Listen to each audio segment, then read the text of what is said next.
First of all, I think it's a little bit presumptuous to dictate to any entity, whether it's a party or a business, to say, why don't you use your money to build your head office for other purposes?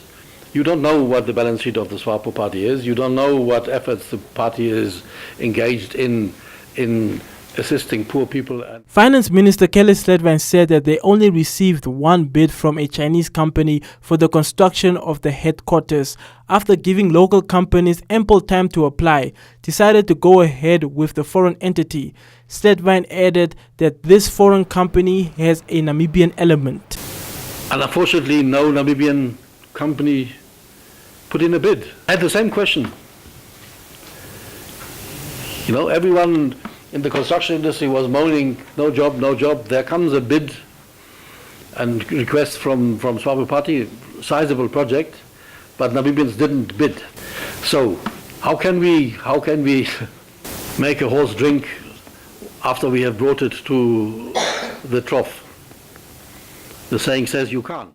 So don't blame Swapo Party to give a tender to a foreign entity when no local entity has offered to construct. And I think that's the answer to it. It's not Swapo who gave to a Chinese company. What Swapo Party did is we published a bid with a bill of quantities, asked companies to bid for the job. The Namibians didn't bid. So we opted to give it, and it's also wrong to say it's a Chinese company. It's actually a joint venture where there is a Namibian element in it. The Construction Industries Federation Consulting General Manager said that this tender would be extremely risky for any local company, as the company who is awarded the project should be able to fund the project out of their own pocket for the first 12 months. I think from the CIF perspective, we are aware that no local contractor had participated in the tender, but the reason essentially is that the conditions and the requirements for such a tender, for this tender, are simply too risky for any of our contractors to be involved.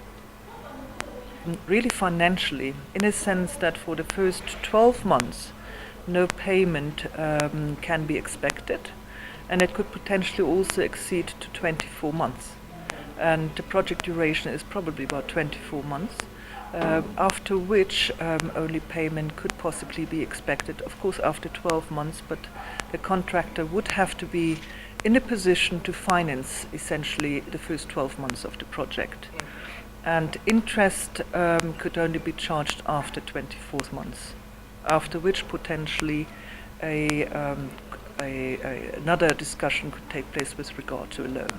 Tenders need to be advertised immediately and awarded immediately, because our contractors need to work right away in order to be able to survive. And another aspect that we need to be very much aware of is with the current procurement at all levels of government, we need to be aware of the concept of tenderpreneurism. You know, who is really involved with the contract. You know, there's a lot of fronting going on, a lot of essentially agents who in joint venture with others are involved. So I think we need to be very, very much aware of that and find ways to reduce that.